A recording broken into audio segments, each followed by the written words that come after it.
Hansel and Gretel. At the edge of a vast and shadowy forest stood a small wooden cottage where a poor woodcutter lived with his 2 children, Hansel and Gretel. Their days were simple and quiet, yet laughter sometimes warmed their humble little home.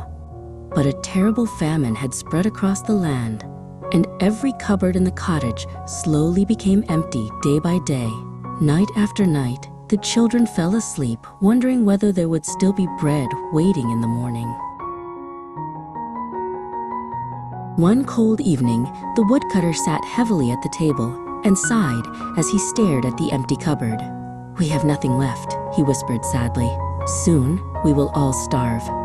His wife's eyes grew sharp as she spoke of a dreadful plan to take the children deep into the forest and leave them there. The poor father trembled at the thought, but the cruel woman would not let the terrible idea rest.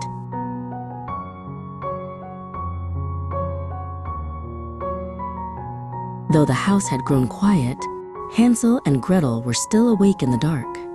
Hansel had heard every word spoken by their stepmother in the dark room beyond the door. Gretel began to cry softly, frightened by the terrible fate that awaited them. "Do not worry," Hansel whispered gently. "I will find a way to bring us home again."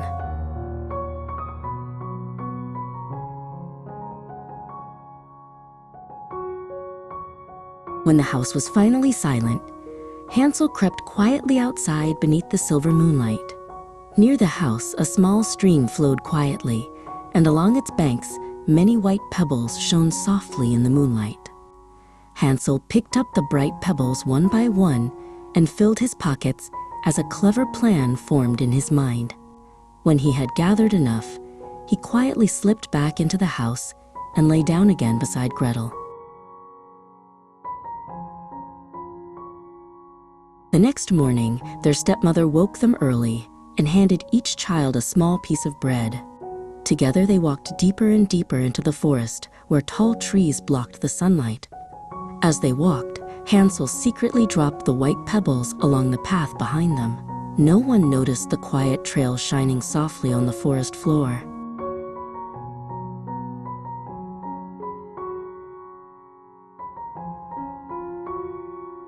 At last, their father stopped in a small clearing and lit a campfire, telling the children to stay warm while he went to cut wood.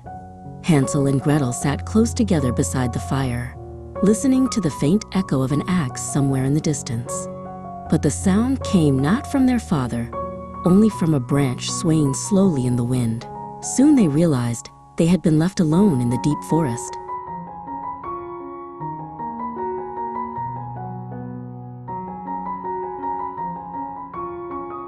When the moon rose high in the sky, Hansel gently took Gretel's hand.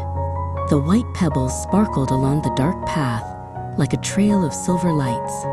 All night long they followed the shining stones through the forest. At last, when morning came, they saw the familiar roof of their father's house.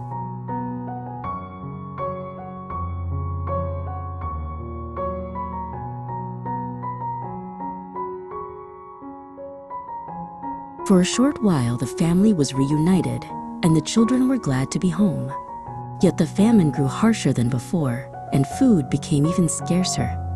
Once again, the stepmother whispered her cruel plan in the dark night. This time, she insisted the children must be taken even deeper into the forest.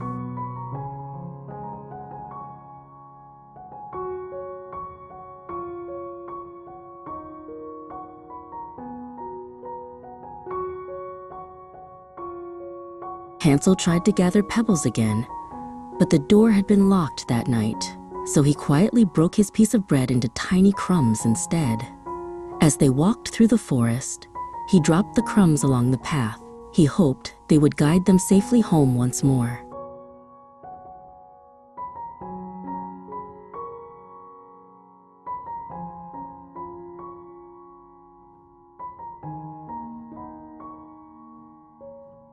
When night came again, Hansel searched for the breadcrumb trail he had left.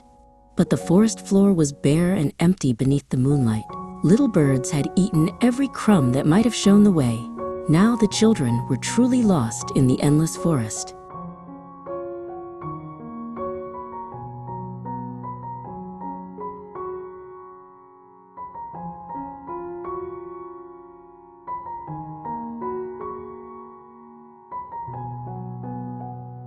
As the children wandered sadly among the trees, a beautiful white bird appeared. Its sweet song seemed to invite them to follow through the forest. Hansel and Gretel walked behind it until they reached a sunny clearing. There, something wonderful and strange stood waiting for them.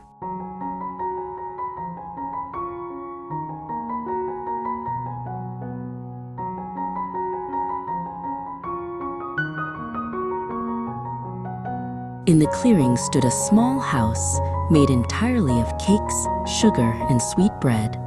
The windows were made of clear sugar, and the roof looked like golden biscuits. Hungry and amazed, the children began nibbling pieces from the walls.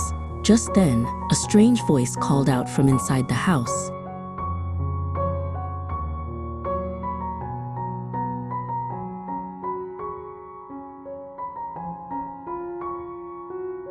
An old woman opened the door and smiled with surprising kindness.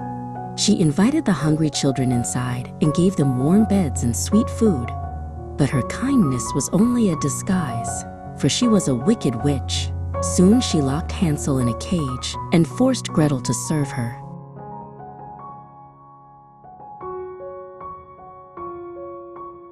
Every day the witch came to the cage and demanded that Hansel stretch out his finger so she could feel whether he had grown fat enough to eat.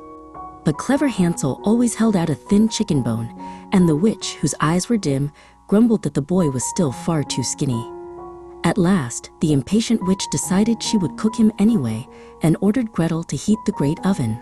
Pretending she did not understand, Gretel asked the witch to show her how, and when the old witch leaned forward, she gave a sudden push and slammed the oven door tight.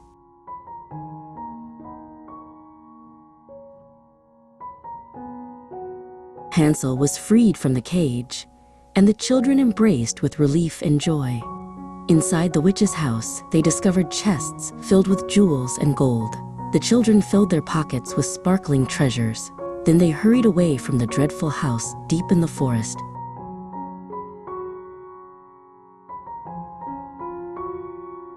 After crossing the wide river with the help of a gentle duck, Hansel and Gretel continued walking through the forest until the trees slowly began to look familiar. Soon they saw the little cottage of their father standing quietly at the edge of the forest. Their father rushed out with tears of joy and held the children tightly, telling them that their cruel stepmother had died while they were gone. With the jewels they had brought from the witch's house, the family never went hungry again and lived together in peace and happiness.